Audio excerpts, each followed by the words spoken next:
So, hey guys, welcome. This is a special edition of the Nerd News Desk here, and once again, it's a different setup. It probably doesn't look that different to you. Hopefully, it doesn't look that different to you, but this is actually a completely different computer. We've actually rearranged camera stuff. I've got stuff ready to go over at the desk so we can do some toy review stuff back here. Woo! So, over the next few days, we're going to try to do some more review stuff and get it out there so that people have stuff to watch, because while they're under quarantine for the freaking virus, at least, hopefully there's something you can watch. Might do a live stream or two. I'm not really sure. It's just going to kind of depend on how this goes. But we will talk about some new stuff, some old stuff. We'll pull out there. We'll talk about some movies, TV shows, and whatever random stuff we can. But today, we are going to just kind of touch base on some things. One of the things I've noticed about this channel is I know I haven't done a lot with this channel in the last few years. I mean, let's face it. I that's completely on me. I understand that. I just haven't really been motivated. There have been several times I wanted to do a podcast about how I didn't want to do any podcasts because there's just not a lot of stuff that really excites me a whole lot anymore, looking at toys and video games and comics and movies and TV shows. But one thing I have noticed is that when we do a video and we put it out there, you get that handful of views from the United States, but then we get a lot of views from around the world, and it's really odd to me how things play out, because I'll notice that we expect to get some from the UK. We expect to see stuff from England. We expect to see stuff from Ireland, Northern Ireland. Well, okay, sorry, Northern Ireland and the UK, or Great Britain, whatever. Not Ireland. Sorry, separate, whatever. But then we see stuff from Spain. That's understandable. Australia, sure, why not?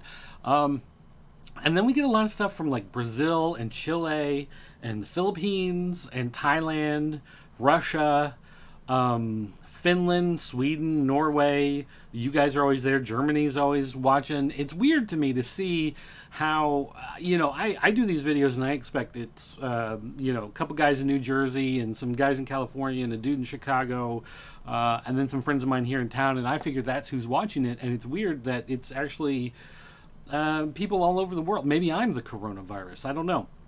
But it's just funny to me, because even when there's not a lot of views, it's everywhere, global. So I wanted to take this moment to do this little video here. One, to test out the equipment with this new computer, new setup that we have things going right now. But also, I wanted to talk a little bit about coronavirus, not the virus itself, but what it's like here. I've had some people ask, what is it like here where we're at? Killen and I are still here. Dan still lives here in town. Duvall still lives here in town. Flava Dave still lives here in town. So what's it like here in the city where we live? What's it like, in our general area? The illness, paranoia, the hoarding and the stuff like that. So, I've had a couple people ask, on Facebook, Twitter, whatever. But then I've seen threads on Facebook where people ask, what is it like, where you're at? Are you completely quarantined? Are you, dealing with a lot of these shortages and whatever? So I thought I would talk about that a little bit here, just to kind of put a basis down, and feel free to share. I know this is a weird time for everybody, globally. Everybody's dealing with this and dealing with this in weird ways. This is something that most of us have never experienced before. So feel free to share your story if there's something going on. And I will share a story here in a little bit of a fun little thing that happened yesterday when I was shopping for toilet paper. So first of all, a couple people have asked, are we safe? I feel safe. We've had one confirmed case here, I believe, in Sangamon County. We live in a town, this is Springfield, Illinois. Our town is a little over 100,000 people, plus we've got a few suburbs around. So it's a small to medium city, I guess you would say. We are kind of in the nexus of bigger cities. If you go 2.5 hours south, you can hit St. Louis. You go 3 hours east, you hit Indianapolis. You go 2.5, 3 hours north, you hit Chicago. We can get to Memphis in a day. You can get to Nashville in a day. You can get to Cincinnati or Columbus in a day. You can get to Detroit in a day. We've got the option to get a lot of places within a day. We're, bona fide geographical oddity. We're about a day's drive from anywhere. But where we're at, it's a lot of plains, it's a lot of flat land, and it's not a lot of huge population density right here in this area. Now, my sister, for instance, she lives in Brooklyn, in New York, and where they're at, it's a lot. I wouldn't necessarily say scarier, but your population density is much higher. Much like places like Italy and some of those places where you've seen a lot more of the growth of the virus there because people are stacked on top of each other a lot more. So maybe there's a little bit more concern on her part there than there is here, because here nobody's really scared of the virus. My parents are in their 70s. They're a little more concerned just because they're a little more at risk, right? At their age, if it hits them, they're more likely to see a lot of the worse outcomes from it. But from really, what are the odds of coming in contact with it and becoming infected? Not very high. So they're not really that concerned as far as some of that stuff goes. But the concern really around here is more about shortages and the hoarding and the supplies and the things like that. Because if you're in a place like California has called for quarantine. I mean, they have called, first it was, we want to shut down large gatherings, and then it was, keep people away from, medium-sized groups, small groups, whatever, and then it became a point where it's like, stay in your homes. Like, just don't go out.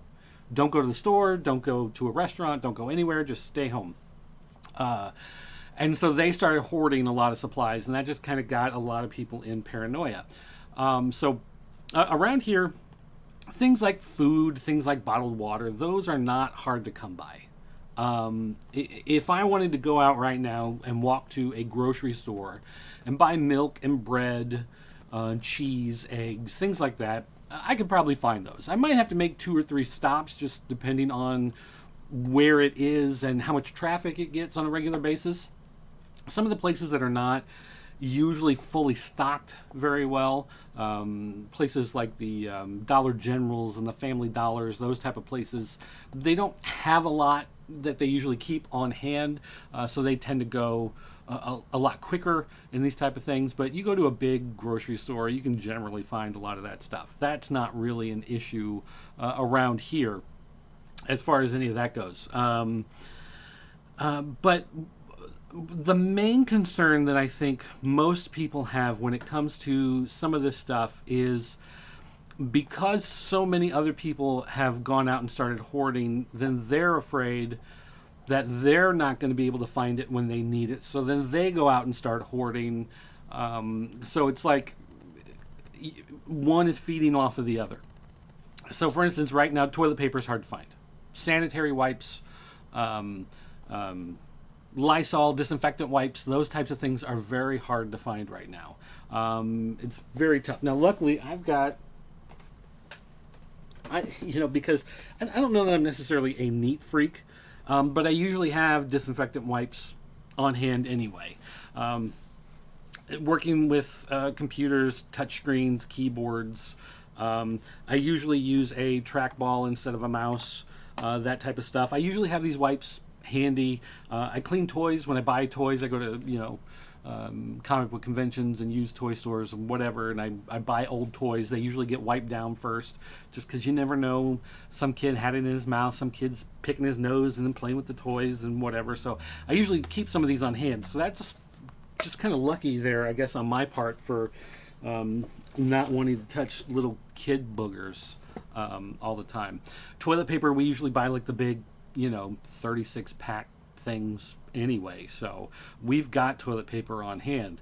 So that's not really that big of a deal, but I think what most people have really been most concerned with The hoarding isn't really a problem. Food isn't really a problem because we're in an area that makes food. We are in central Illinois. Yeah, we don't have a lot of giant comic conventions. We don't have a lot of movie and TV studios and things like that, but we do have pig farms, and we've got cornfields, and we've got soybean fields, we've got strawberry fields, we've got apple orchards, we've got chicken ranches, whatever. So there's food all over this place. So nobody's really worried about food necessarily running out, but processed food. So again, bread is something that people think like, well, that may kind of disappear. But if you have a home bread maker, and around here, a lot of people actually do as a home gadget. Not really something that they use a whole lot, but it's one of those things where you don't know what to get your mom for Christmas. So one year you bought her a bread maker, and she was like, oh, thanks. And she made fresh bread a couple times, and then it went in a cabinet or a drawer and forgot about it. Well, now you can pull it back out. You throw in, I don't know what, milk, eggs, flour, some yeast, turn it on, walk away. You come back a couple hours later, you got a fresh loaf of bread. So it's not, food isn't something that's really worrying people. And as far as if you get sick, Springfield here, our particular town, we have two huge, excellent hospitals. In fact, a lot of people, when they get injured, they get flown or airdropped here if they're not being taken to someplace like St. Louis or Chicago, So I think as far as medical care goes, people are fine as far as all that stuff is concerned. But, really the concern is more of people's jobs, paying bills, paying mortgages, rent, things like that. You've got a lot of people who work for state government here because we are the state capital. So you do have a lot of people here with that. But a lot of people with jobs who are being sent home, a lot of people in the service industries, mechanics. Nobody's driving. Nobody's going on road trips. People aren't worried about getting oil changes right now or buying new sets of tires. So that stuff's kind of out the window. Stuff like, waiters, waitresses, they don't have a whole lot of work. They're going to be coming in. A lot of dog groomers, things like that. They're not going to have a whole lot of business. People aren't going to be putting those things front and center where they are going to need a lot of work. So the question is, how are those people going to get, extra income? With a lot of the restaurants, they've shut them down, where you cannot dine inside. It's only delivery, curbside, service, that type of stuff. So when you can't actually go in, the waiter or waitress can't actually bus your table. They can't get tips, things like that. So that's going to hurt a lot of them. And even with the restaurant still having delivery options available and having curbside pickup available, so many restaurants are saying that they've figured out, they're going to do it. They're going to make it work one way or another. You call in with an order, they're going to get the food to you one way or another. Even then, they're not going to have the same volume that they would normally have, so that's going to hurt the restaurants and those type of places. So there is going to be a drain on the economy that way. And I think most people who have a fear have those types of fears, how are they going to take care of their small business? Killen, for instance, he runs, of course, the comic shop. He runs Killen's. It's toys, comics, video games, movies, HeroClix, role-playing games, whatever. He's in the mall. The mall has cut hours because a lot of stores have already closed. So the clerks, the people that worked in those stores, they're out of jobs, at least for the time being. The mall cut the hours down so that it would be easier for places that are dealing with shortages of employees, because the schools have shut down, so people got to take care of their kids. So they have a shortage of employees. They need to shuffle hours. So the mall has cut the times that they're open. So they have less staff that they have to worry about having on hand. But for someone like him, he deals a lot with foot traffic. someone's going out, they're buying shirt, shoes, hat. They happen to walk by, something in the window catches their eye. They come in the store, they're making a purchase. It's not always people deliberately coming out to look for, the comics and that kind of stuff. So that's going to hurt his business. It's going to hurt, a lot of those other businesses out there that deal with that kind of traffic. I think we're going to see a lot of stores close. We're going to see, mom and pop shops are going to be hurt, but the GameStops are having a hard time right now. It's going to get even harder, especially people are going to just buy digital. You're sitting at home, you want to play a new game, you're not going to run out to the store in the midst of all this, so you'll just buy it online and you'll start getting digital.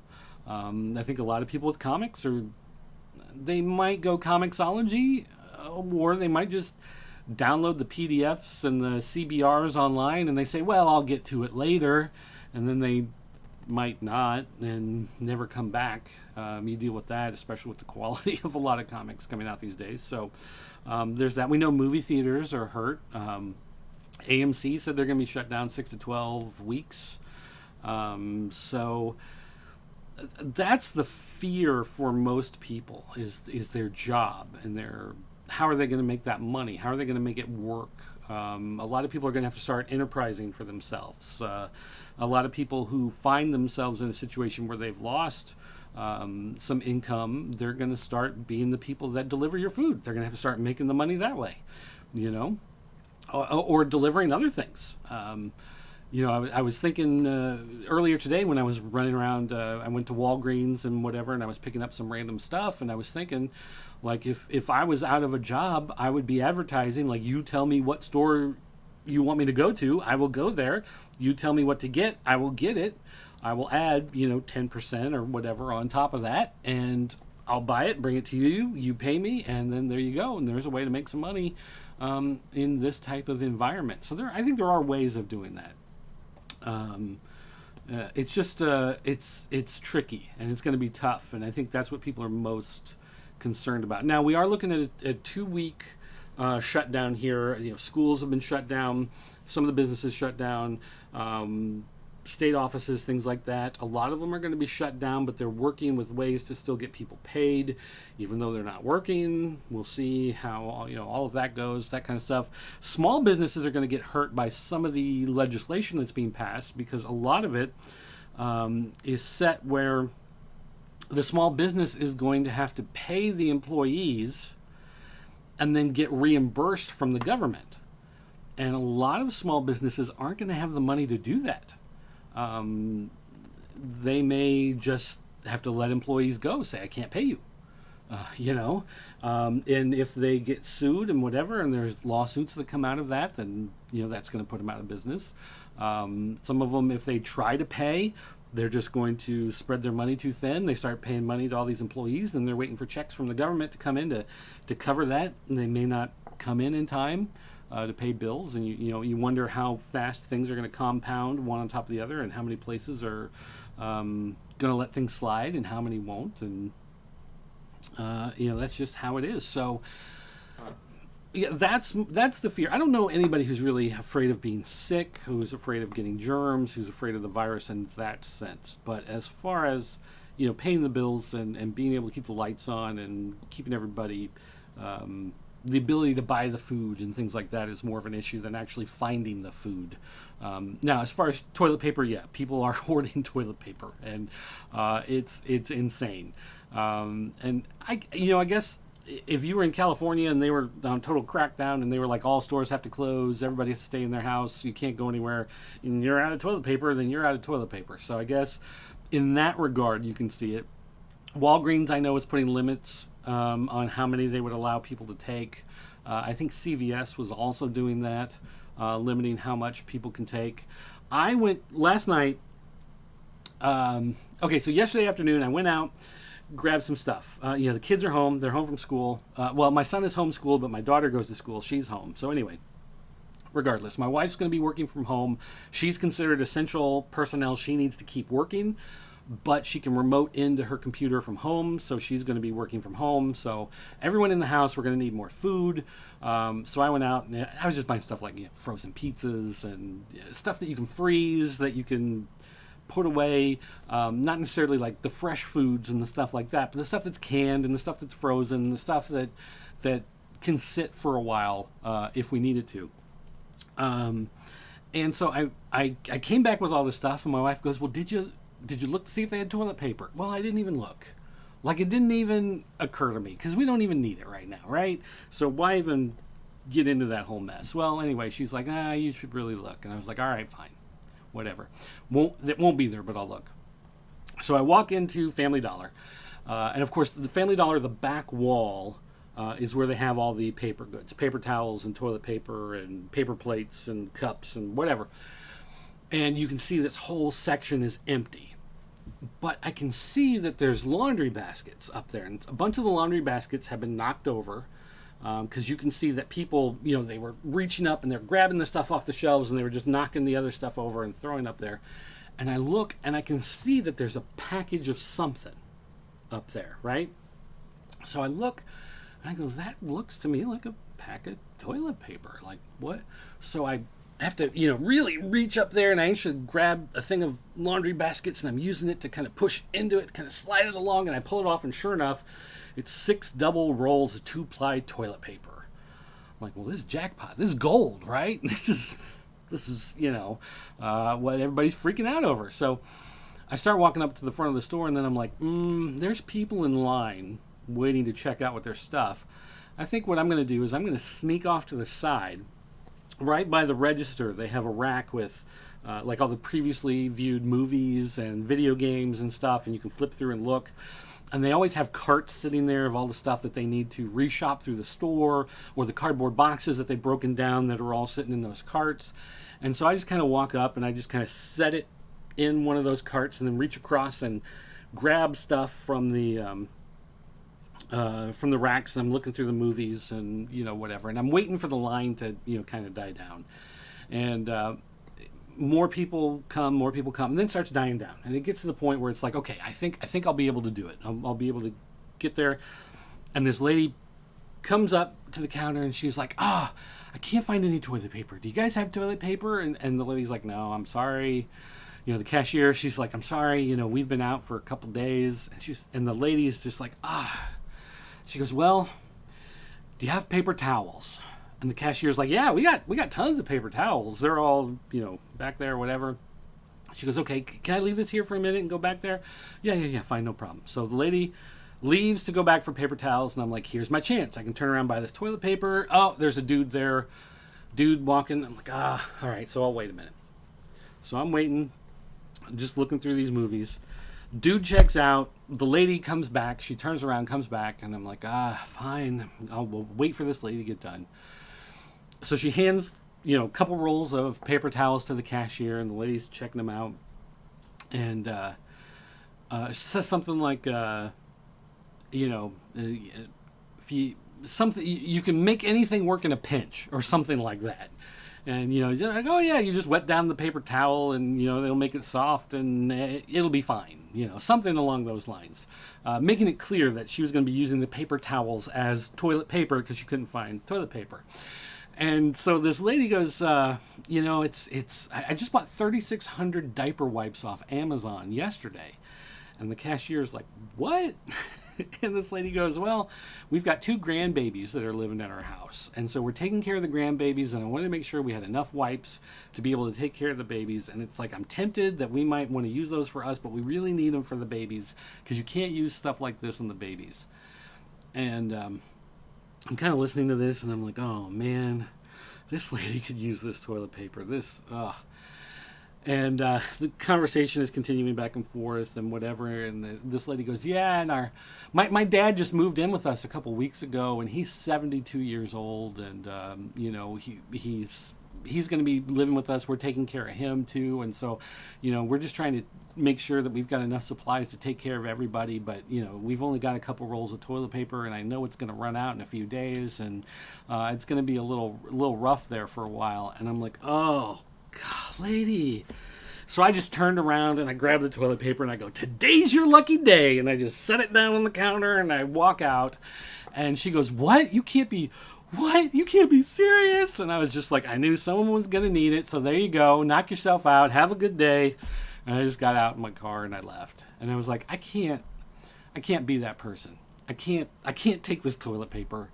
You know, someone like that taking care of 2 grandbabies and her 72-year-old father, which I'm trying to do the math there. Grandbabies and a 72-year-old father, so she's 30. Yeah, you know, okay, it's kind of close, but it works.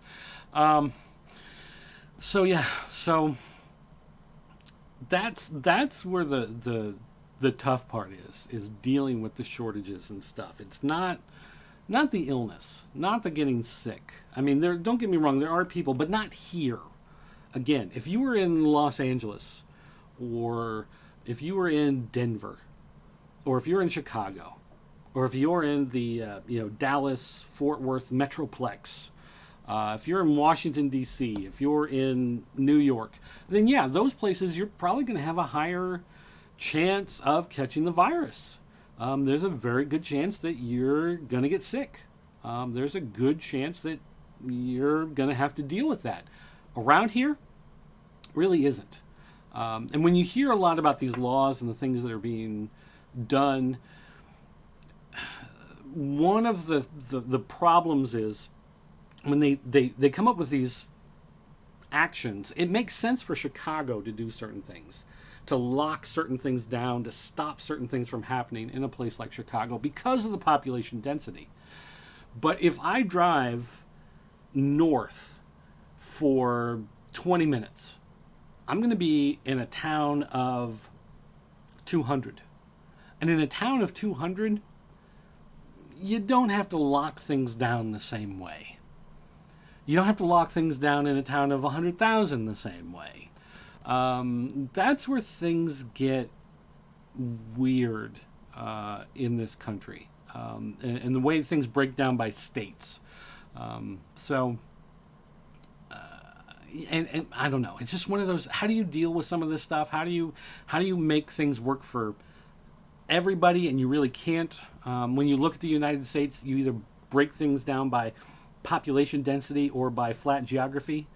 You know, by looking at flat geography, there's a lot more space where people aren't piled on top of each other than places where they are. But if you look at population density, there's a lot more people stacked on top of each other than people who aren't. So it's how do you juggle those things? So again, if you've got any comments, any questions, if you've got any stories about crazy stuff that's going on with any of that stuff, especially, some of you who do live in these other countries, who do live in the Philippines that watch these, who do live in Finland. I know you're out there watching. If you're in Brazil or Chile or any of these places, what's it like where you're at? Are people worried about getting sick? Is sickness really the problem? Or are you worried about the borders being closed and not being able to get, stuff in? Do you have a country that maybe you excel at manufacturing goods but not food, or a country that's good at manufacturing food but not goods, and so being cut off could create some real problems as far as that goes? I'd be interested to hear some of your stories and some of the stuff that's going on. So go ahead and put them down below. And if you've got videos, if you want to do videos showing what it's like if you're in a quarantine zone or some sort of lockdown zone, if the streets are deserted, you want to take some video and shoot it, and I can either put it in one of these videos, or I can link to it in descriptions or comments down below or whatever. So anyway, interested to hear from you guys. But for the next few days, we are going to try to do some reviews. We're going to be looking mainly at stuff that we think is worth your time. Now, tomorrow we're going to do a video talking about comics. That makes sense just because it's, a new comic day. In fact, in a lot of places, today is new comic day. They've said, as soon as you get the comics, you can go put them out, have them for sale. So that is something that's, some of you might already have some of your comics, whatever. but you know, we'll talk about that because that makes sense. But we're going to be looking at some of the stuff like movies and TV shows that you can, or video games that you can download, that you can stream, that are going to be worth your time. Things that we enjoy, some of our favorite stuff that you can go out there and find. Not necessarily stuff to critique, but stuff that's going to be there that's worth your while. Now we will have some stuff to take a look at just because they're there. I've bought some of these figures and want to take a look at some of those. And I've never actually done a breakdown of the Tron figures, either the ones from Diamond Select for GameStop, or the ones from Diamond Select for Walgreens, or the ones from Diamond Select for comic book stores, any of that stuff. So maybe we'll take a look at some of that stuff. I don't know, but we're going to try to do some stuff, keep you guys entertained with some of the neat things going on, and maybe more, like I said, more videos like this if you guys got stuff you want to share about what it's like in your neck of the woods. So anyway, I want to thank you guys for watching this. I'm glad you're there. Like they say, we're all in this together. This isn't about one place is necessarily better than another, and look how great it is if you live in this one part of the world versus that part of the world, or anything like that. This is not a competition about how good or how terrible one person's life is compared to another. It's something that we're all stuck in here. So let's try to make the best of everything we can.